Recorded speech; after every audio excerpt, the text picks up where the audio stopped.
They say if, God forbid, one person passes away, it's a tragedy. But if 5,000 people, God forbid, pass away, they say it's just statistics. Because something happens to one person, so then, it's personal, it happened to somebody. But when it happens just like a huge number, so we don't look at it anymore as a tragedy, even though it's a much bigger tragedy, because it's just a big thing. It's happened to a lot of people. We don't think of it as something that's tragic, because it's a number. It's not as real. Same as also in the positive sense that you could feel that this big holiday is coming. The holiday of Shavuos is coming, and it's a great, wonderful. It's a wonderful yontif. And despite it being such a wonderful yontif, it's a yontif for all the Jewish people. It's not a yontif for you. All the Jewish people celebrate a yontif, but it's not your yontif. There's a beautiful teaching of the Tzemach Tzedek, which on the Shema.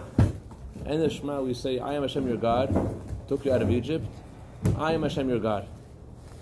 Welcome back to town. So the Tzemach Tzedek says the words "I am Hashem your God," why they repeat it again and again? I am Hashem who took you out of Mitzrayim, and again, and again, and again, and again. I am Hashem your God. Why do we say it twice?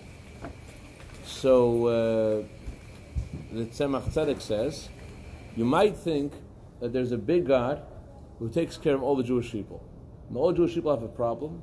And this big God, this big Eibishter, takes care of big problems. So therefore, we repeat in the Shema and we say, I am Hashem your God who took you out of Egypt. I am Hashem your God. That's the same Eibishter that takes care of all the Jewish people when there's a Pare, when there's a Hitler, when there's a huge problem, shalom. So the same Eibishter takes care of you when you need to have, when you don't want to have water, you want to have dafka, specifically Perrier, because who drinks water anyways? So, whatever your thing is, whatever is bothering you, I am Hashem, your God takes care of you. That's why we say Hashem Elokeichem 2 times, not just a big Eibishter. This concept is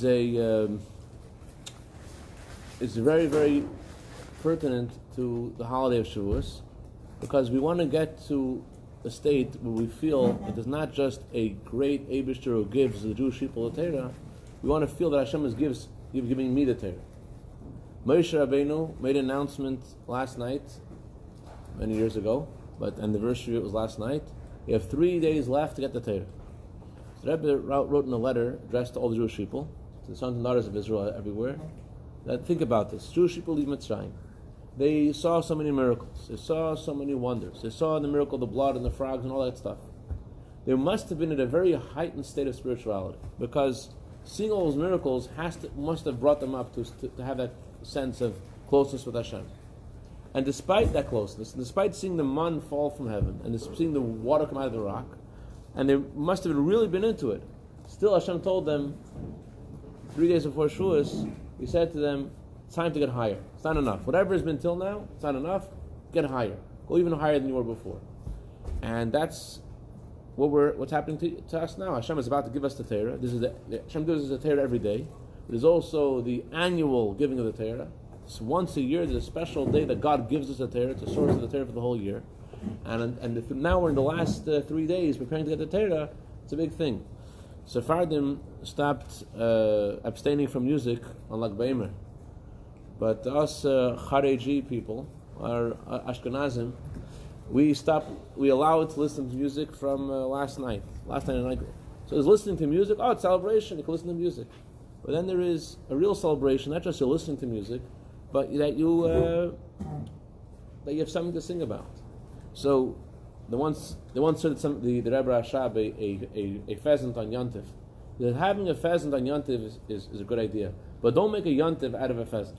Don't make it out of a bird, out of a turkey.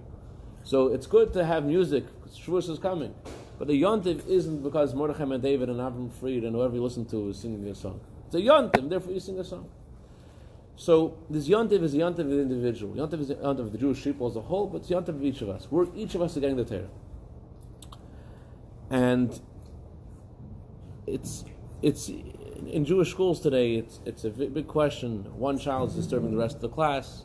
When do you say this child should leave the class? When do you say he should stay in the class? And isn't he disturbing all other kids? Can the level of the class be too high for one child? Can you sacrifice the progress of 100 children for one child? And we're going to explore from this perspective of halacha the relationship between an individual versus many people. Let's say you're driving, and in front of you, there are 4 children playing. The ball has gone into the street, and now there's 4 kids in front of you. So you can't stop the car fast enough, but there is a pedestrian, another child on the side of the street. So are you allowed to turn your car and run over that child to save the other 4 children? It's not a question that we're going to come to an answer to tonight. The question, you analyze this question from every single angle, and you can talk about it the whole night of Shavuos. You're never going to be satisfied with this question, because it doesn't have an easy. It's not either way. It doesn't have a good answer, right?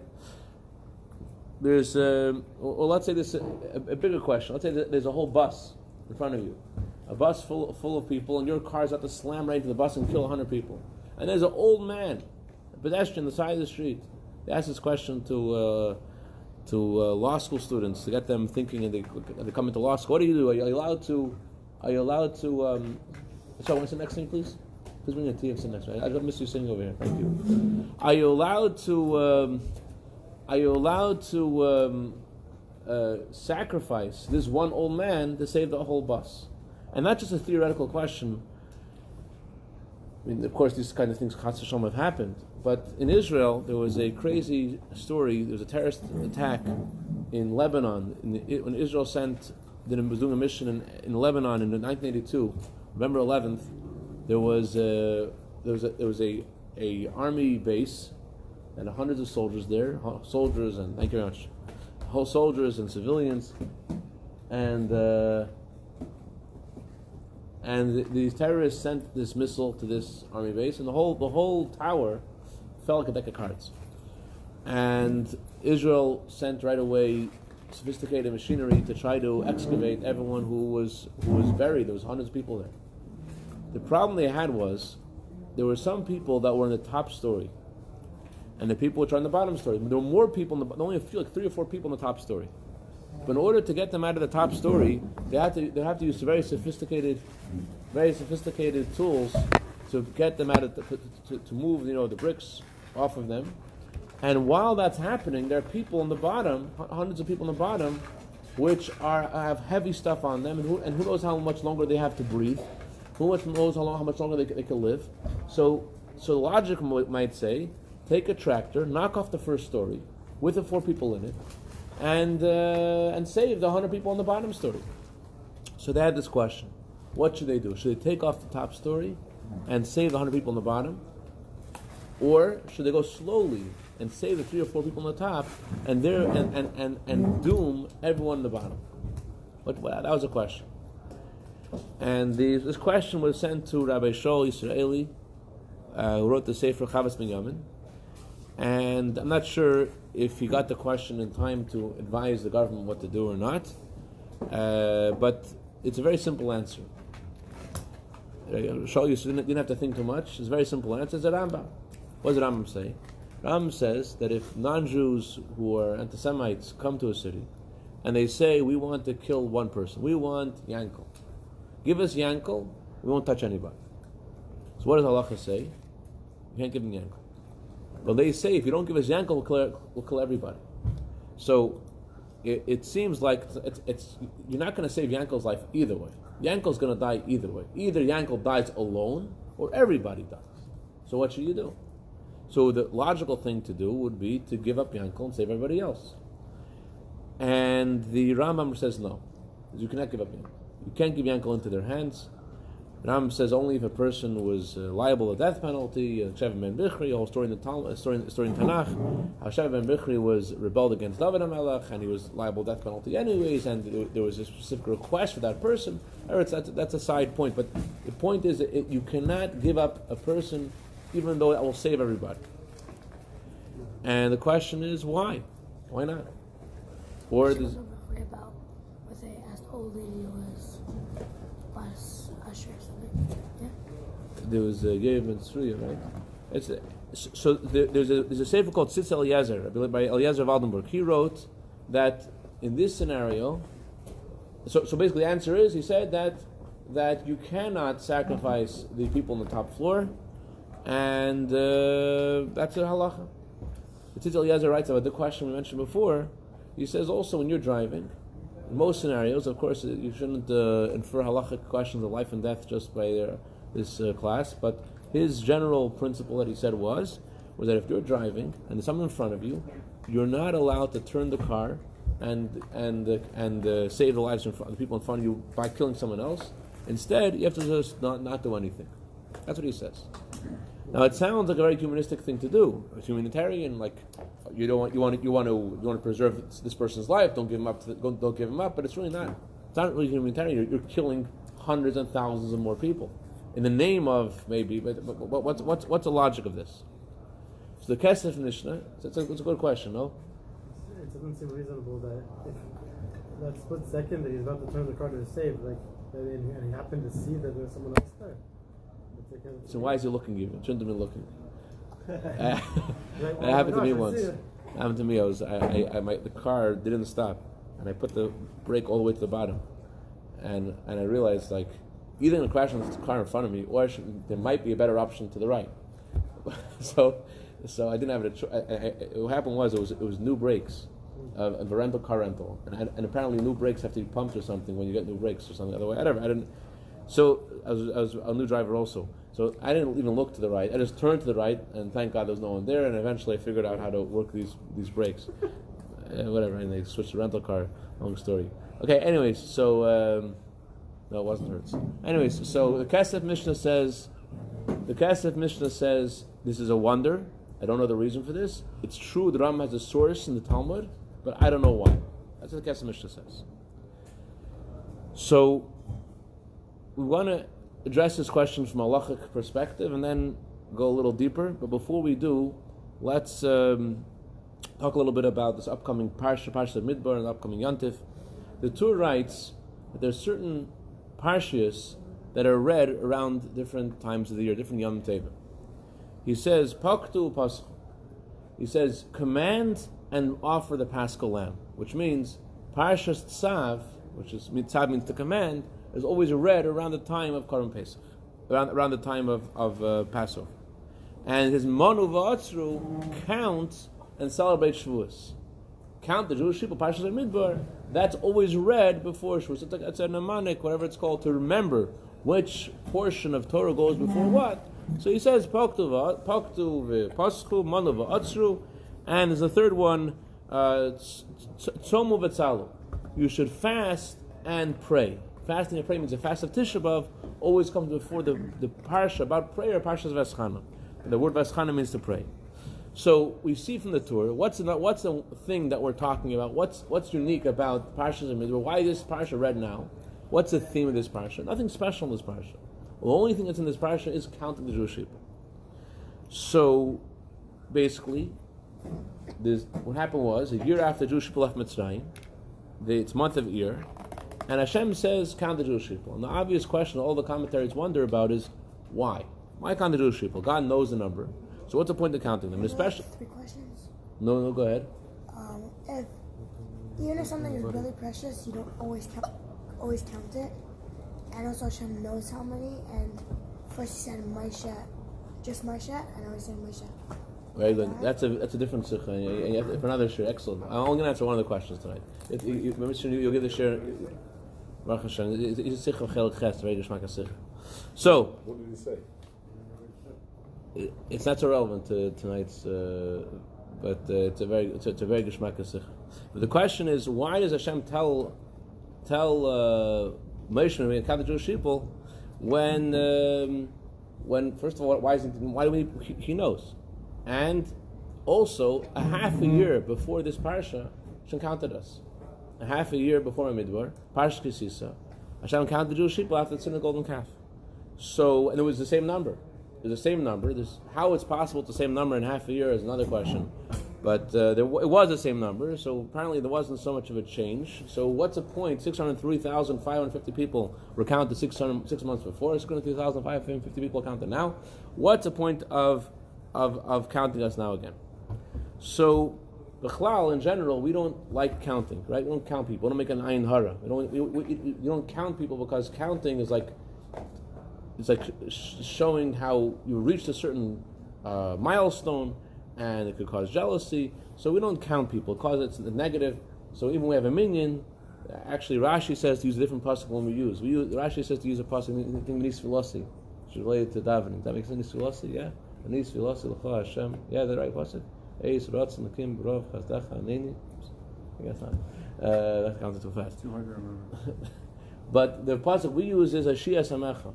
We use that pasuk, but the Rebbe says because when Jews get together, what's the one thing that's on their minds? When Golos, and Masai, let Mashiach come. So right away, Jews get together, Ashia Samecha.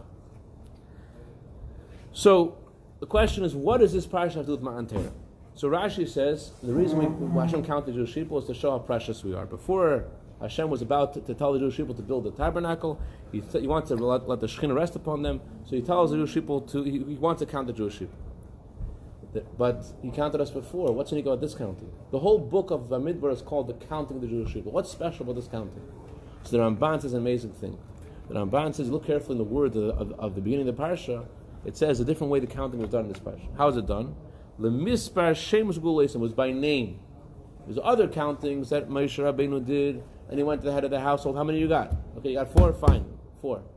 In this one, Hashem went to each person, what's your name? And each person said their name, and they were counted not just as a family, but everyone was counted by name.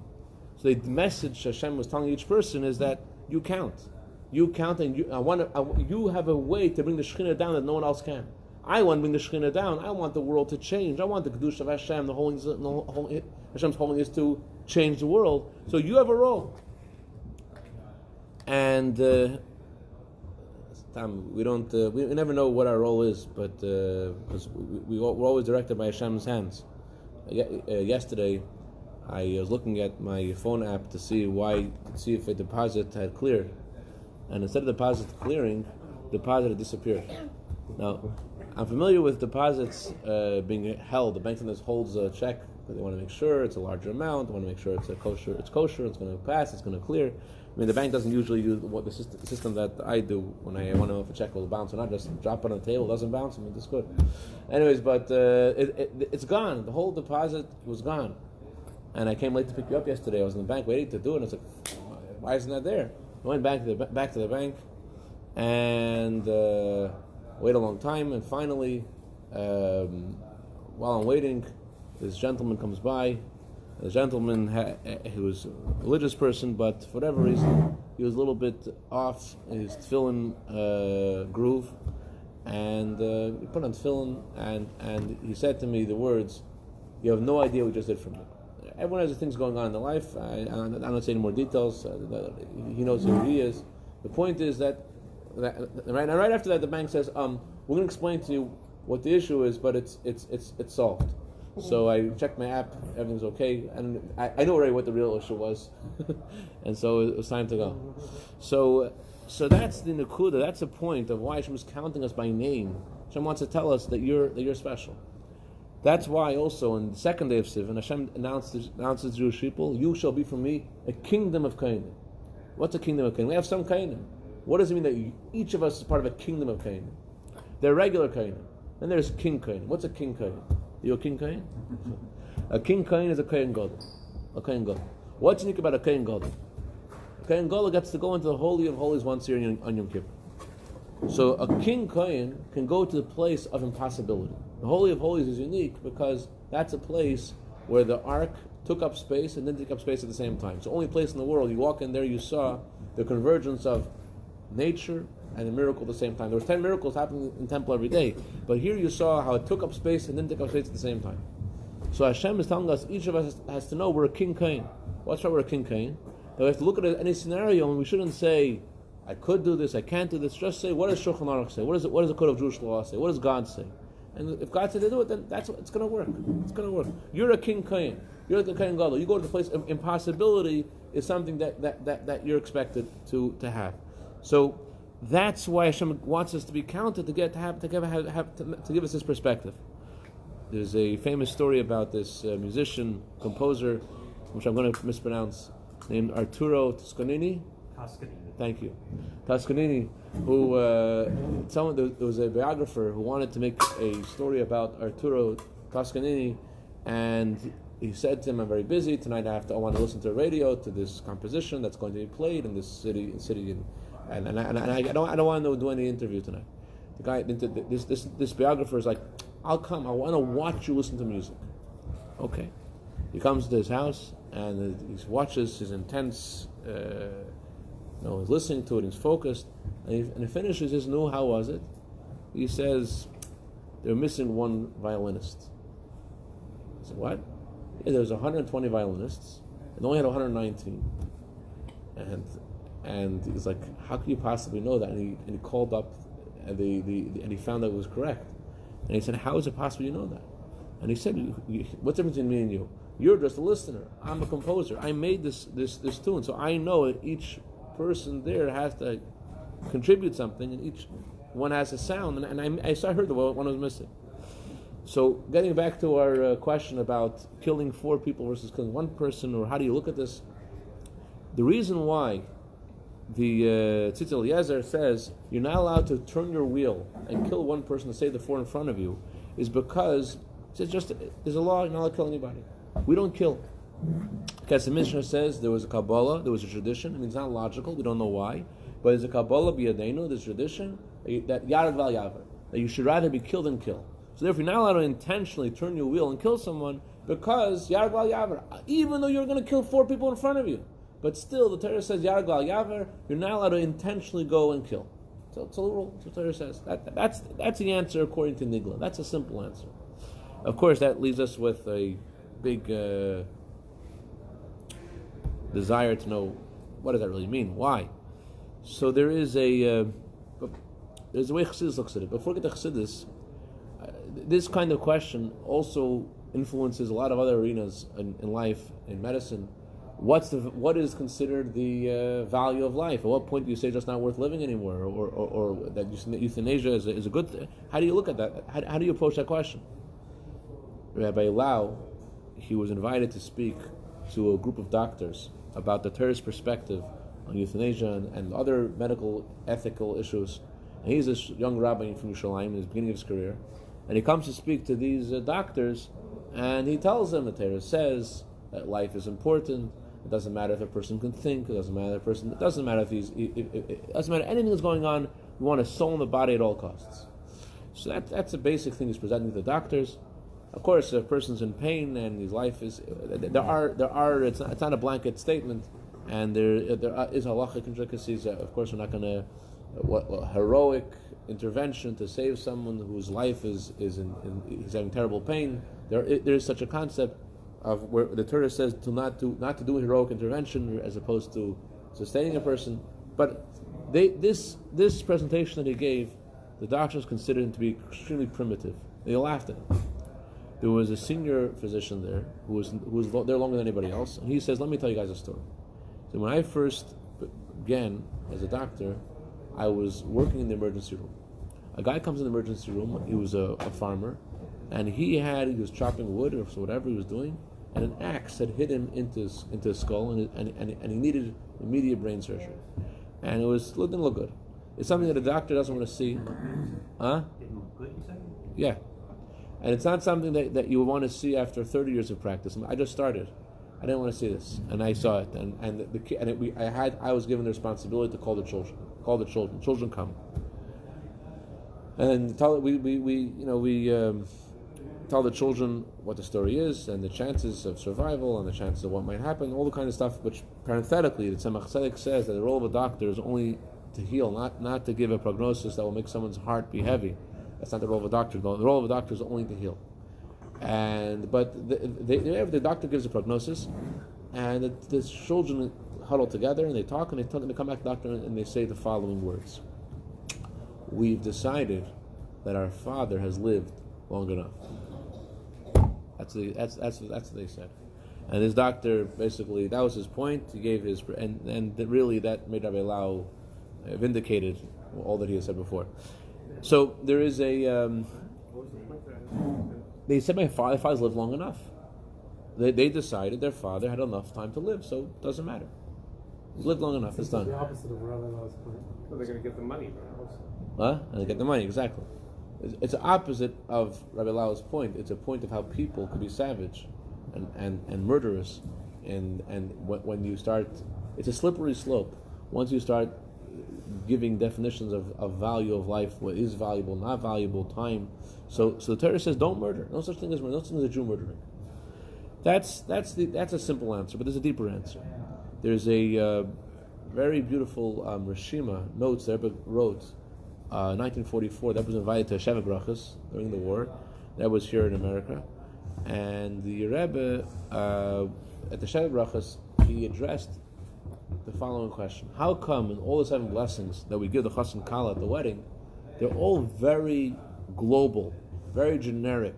Blessed is God who creates man. Blessed is God who has created everything. The world is created for His glory. Why is everything so generic? And the answer is that Hashem wants the chas and kala to know that they are the only people in the world. Just like God made Adam and Eve, Adam alone, all the creatures are made in pairs, but God made Adam by himself. Why did He make Adam by himself? Because He wants every person to know that you're unique. You know, when Mitsubishi or Mazda or Lexus makes a car, all the cars look the same. But there haven't yet been any, there's no logical reason, no natural reason why this is, but every person is born different. It's just a phenomenon. There aren't 2 people that look the same, or they look the same, but there's a difference. And the reason why Hashem made us that way, that you look in the mirror and you say that you're different than everybody else. Why did Hashem make it that way? Because Hashem wants you to know that there's something that only you can do. And your being born means Hashem looked at the world and He said, "Stop! The world cannot exist without Davolinsky." That's what happened. So. That's the Rebbe explains why we say these blessings. We want the chas and kala to know you're the only Adam, you're the only Eve. You're the one who's going to do it. Huh? With the bracha saying, the brachas you quoted is the one that God created man and then something for everything was created for His glory. The 7 blessings. All of them are very global and very, So anyway, so that's one answer that. To our original question, that the Rebbe is saying basically that you cannot put a price tag, you can't put a limit on the value of a human being to a parent, for example. You can't. The Nazis of Mach Shemam would tell parents, which child we're going to kill. Give us one of your children, and the other 4 can live. How could a parent? The parent can't do that. Why? Because for the parent, each child is infinitely precious. So the Torah wants us to feel and to know the emes that every one of us has a spark of Hashem in us, and therefore you're infinitely precious. It's infinite. So the reason why, according to the Rebbe, the reason why you cannot give one person up to save the whole town is not because you're not allowed to murder. It's deeper than that. Each person is infinitely precious. So how could you say give up one for the sake of many? One is infinite. Infinite plus infinite is there's nothing more than infinite. Each person is infinitely precious. Therefore, you cannot say give up one. There's no numbers anymore. The original question was. You come early next time. You'll know. All right. What should you do when there's kids in front of you and you turn your wheel and you kill someone else? So you can't answer that question based upon numbers. That's one answer. Another answer is also in the potential of people. You can't say this person, this person's older, this person's younger, he has many more years. Look at Yosef and his brothers. First, Yosef is about to kill all of his brothers, and he was telling the father why his brothers were deserving the death penalty. So the brothers said, "Well, he's just one. We're 10. We should save ourselves by killing him." But the truth is, what happened later? He saved all of them. So even though it looked at the surface that there's an argument, let's get rid of Yosef to save us, but the truth is that Yosef was the one who saved all of them. Numbers don't answer the question, and that's what the Torah wants us to remember as we parshas of Midbar before this Yontif. The Torah wants us to remember that when God gives the Torah, He gives the Torah to each of us. It's not just to all the Jewish people. It's not just to Klal Yisrael. It's to Reb Yisrael. That's how Yosef survived the challenges that Yosef had. How did he survive those challenges? He was thrown into a pit, and he's accused of a crime. And what happened? the Torah says he was about to commit the crime, sin with the wife of Potiphar. What happened? What do you see? His father. Image of who? His father. It's the image of Yaakov. Who does Yaakov look like? Yaakov looked like Adam. So, yeah, Yaakov looked like Adam. So when he saw Yaakov, he realized there's no such thing as small mistakes. No such thing as small mistakes. This is happening here for a reason. I'm here for a reason. It doesn't happen by accident. This is something which matters. Huh? This matters. What you decide to do matters. And let's conclude with one story, a little bit of a strange story, but whatever. There's this in Halab. Did I pronounce that right? Halab. Okay, whatever. There was in Halab in Syria. There was a rabbi whose name was I can't mispronounce his name anyway, so I won't even try. So he had a friend who was a qadi, he was a imam or a mullah or something like that. And this mullah was approached by an Arab man. What was the problem? The Arab man had a dilemma. What was his dilemma? His dilemma was that he came home drunk one night, and he told his wife Fatima, "Make me a coffee, and if you don't bring me the coffee before I finish the cake, then you will never come back to this house again." So he finished the cake pretty fast. The coffee wasn't warm enough, wasn't done fast enough, and he'd leave the house. And the next day he sobered up, and he was like, Achashverosh and Vashti, like, what can I do now? So he went to the imam. The imam was like, I don't know what to do. We got to call the rabbi.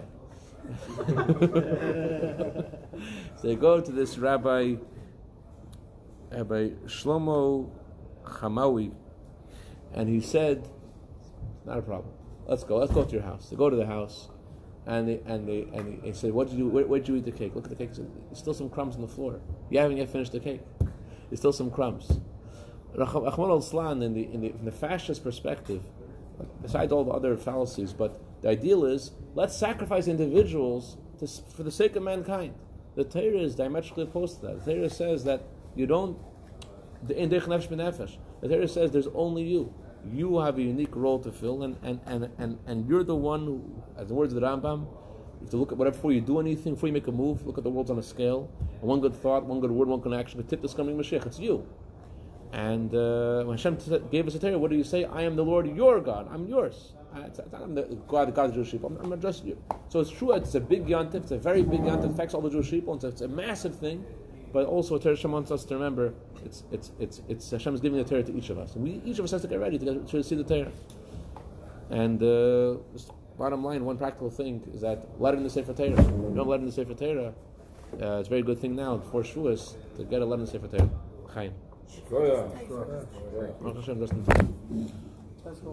Chaim. Too late. Is that a